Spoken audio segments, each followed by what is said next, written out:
Okay, I know I said once a week, and now this is twice a week in 3 days. Anyway, I've got something to say about logistics and fulfillment. So, a video. I hope y'all are having a great Wednesday.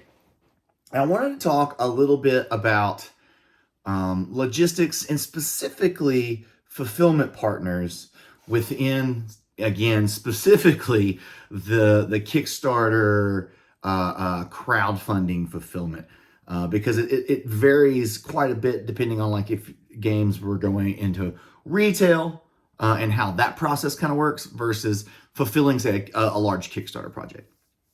Obviously, this is timely as Wonderland's War is currently delivering in the US, even though it's delivered in all the other regions, but the Canada, US, rest of the world is fulfilled out of the Florida hub of QML.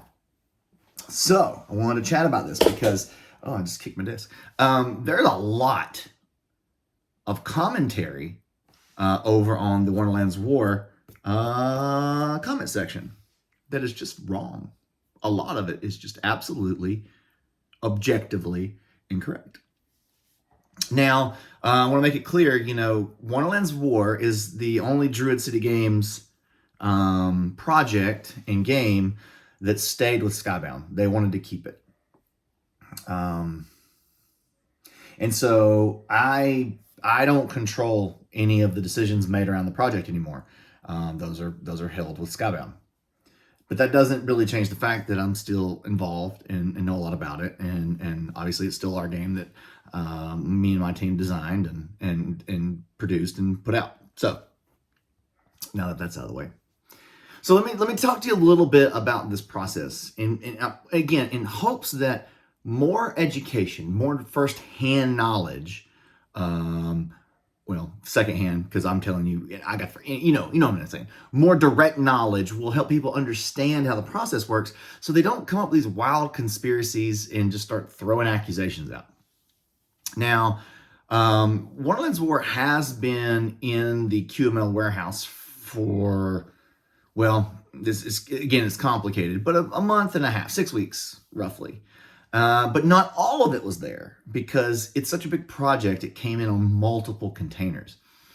Now, they can't start processing and doing anything with it until they get all of the inventory, because then they have to take all the inventory and then they have to double check everything matches and everything's there. Because then they report that back to us, their client. And then they present any damages that they find, all that stuff, because it's been on a boat and coming across the world from the other side.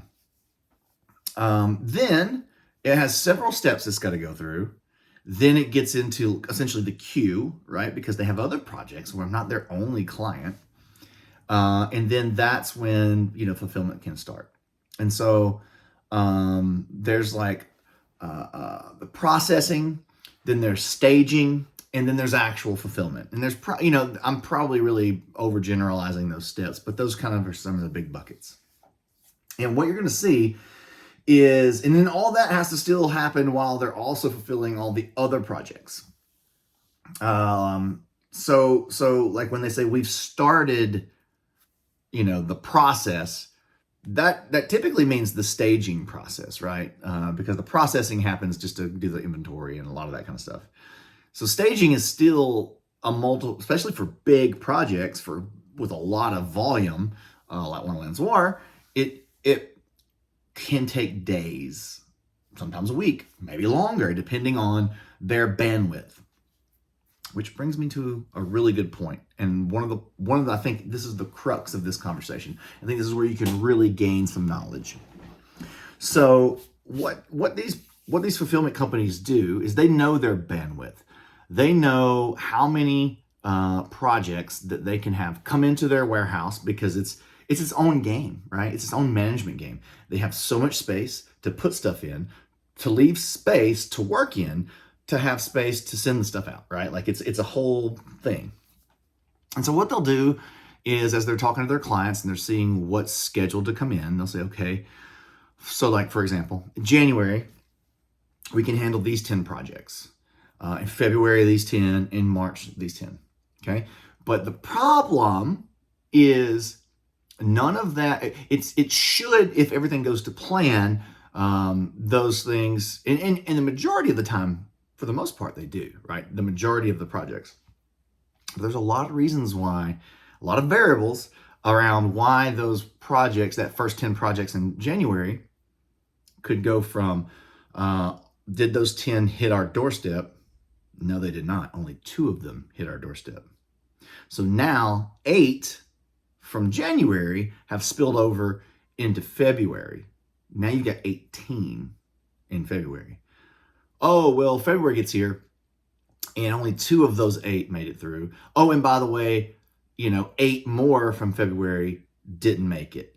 So now we actually only have like 4 for February, and all of those projects have now dumped into March, and they all show up.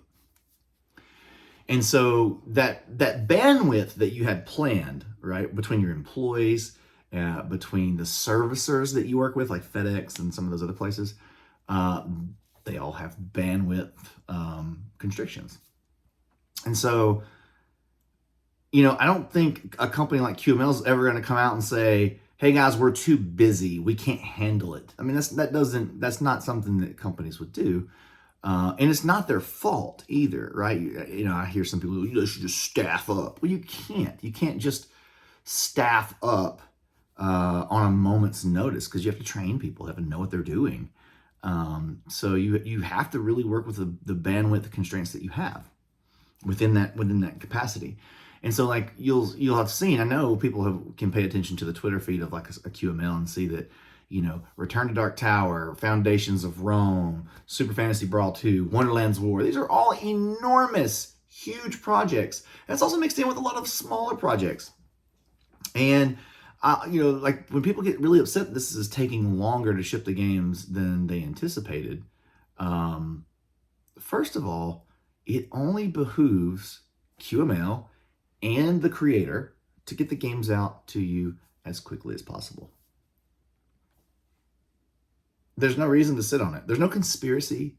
There's no, oh my God, there's some crazy stuff being thrown out. Oh, it's convenient that now that we complained for a while that no, it's just the timing of when it was done and ready to go. And when we were in queue and when the bandwidth allowed them to get it out the door.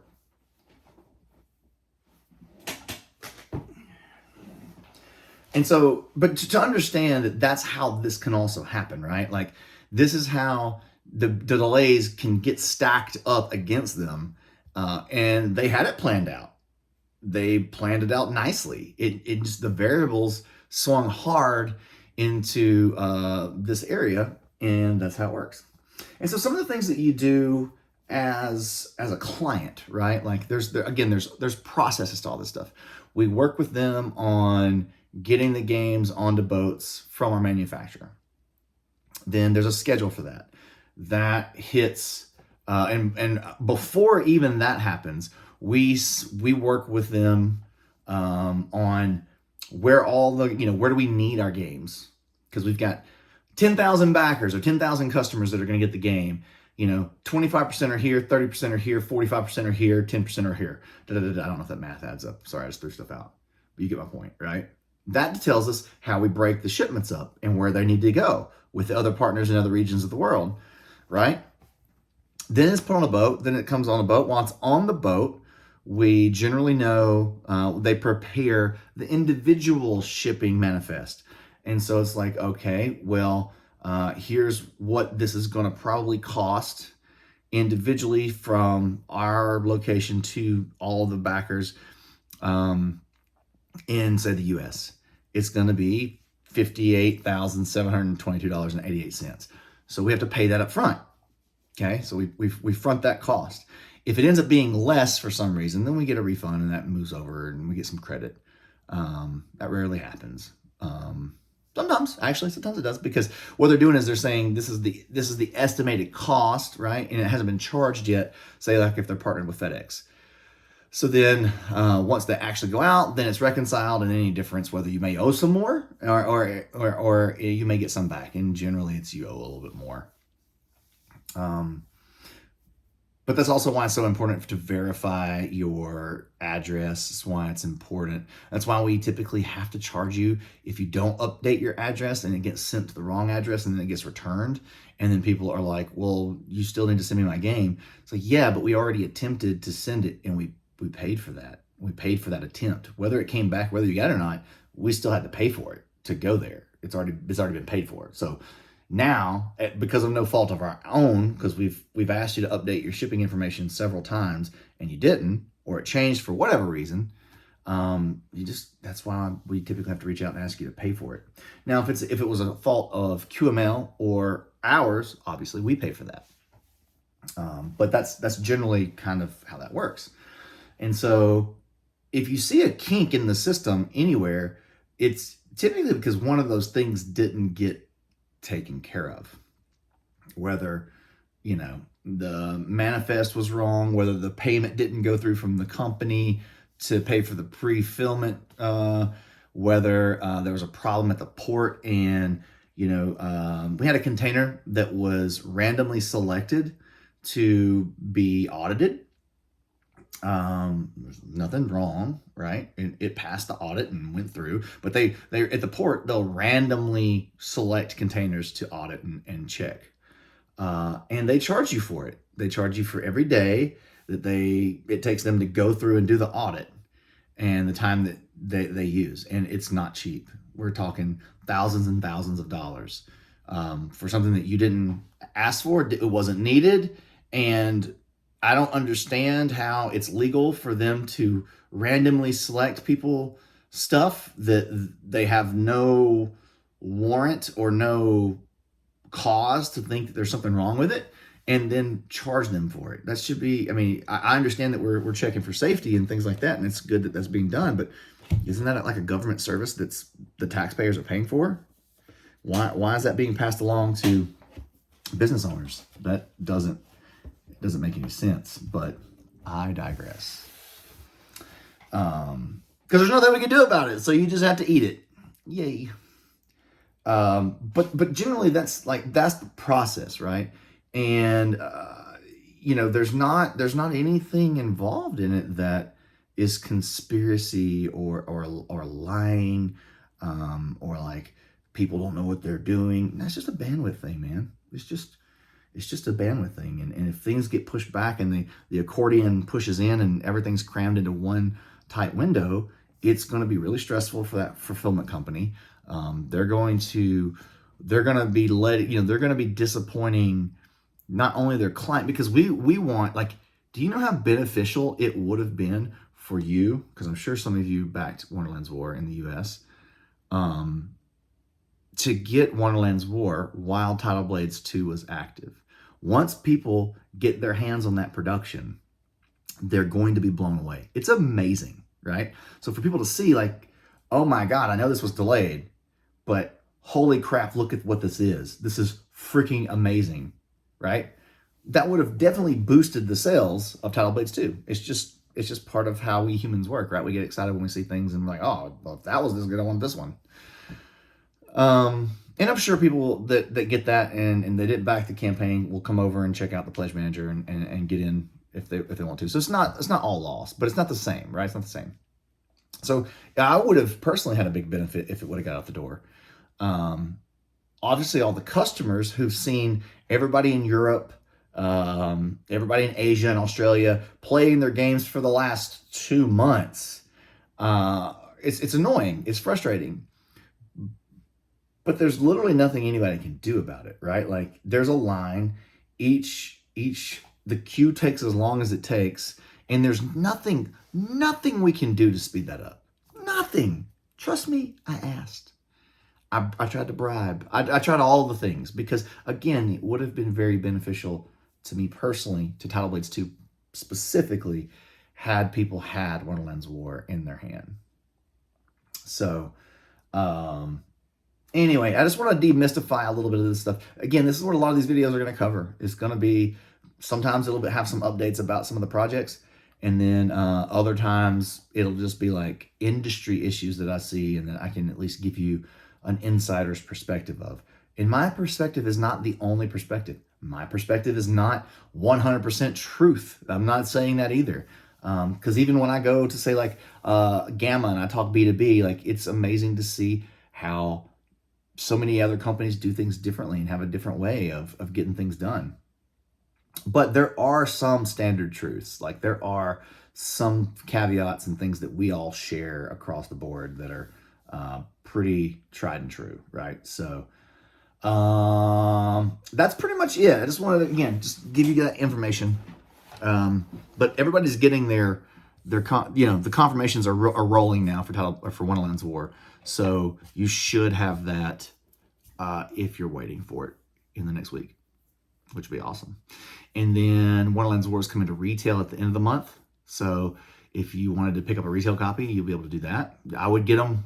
I'd get them while you can because it was a short run. It was because of the financials and shipping and all the stuff around it. It was not a huge first print run. So if you want it, you're going to want to run out and grab a copy.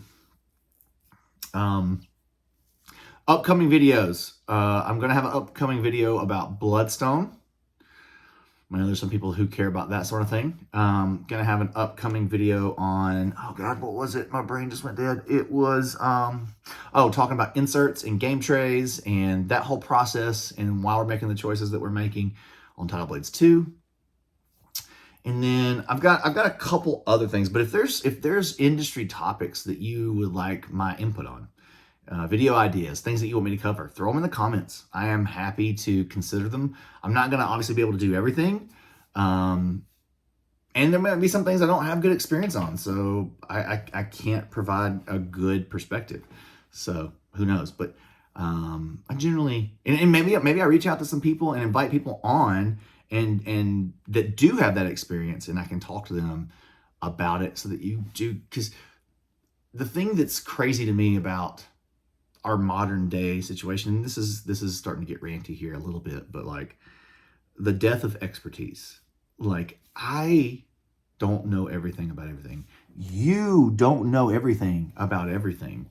And back in the day, if we didn't know something about something, we would go find an expert in that something and we would ask them like, hey, you spent 30 years working in or studying blah. I have this question. And they would say, oh yeah, because I've worked here for 30 years and here's my credentials, blah, blah, blah, blah, blah. But now we read any meme, GIF, article, blog post. We don't check any credentials. We all forgot about doing book reports in school and having to cite our sources, apparently. Citing your sources is important for whatever you're basing your opinion on. But the death of expertise in our world is scary. It's very scary. And then to see how some people now have just, even when they're presented with expertise, they throw their hands up and say, oh, that's biased. So I can't trust that source. I don't trust your source, even though you've cited the source because of X reason. That means sometimes I'm sure that's accurate, but like, did you really study that source? Did you really check the credibility? Anyway, all right. And I told you I'd get a little ranty at the end. Fulfillment companies are not evil. They're not out to screw you over. They're not out to mess you up or rain on your fun. They want to get you the game. That's literally what they want to do because that serves every purpose of their being. And that's how they make their money. So sometimes we just have to be more patient than we want to be. And I understand. I want Brandon Sanderson to give me my 4 books. Give me my 4 secret project books, Brandon Sanderson. I want them. I want them right now. So I understand. But also, good things comes to those who wait. All right, y'all. Happy Wednesday. I stretched it out to 20 minutes. I can always hit the 20-minute mark. I'll talk to y'all next time. Bye.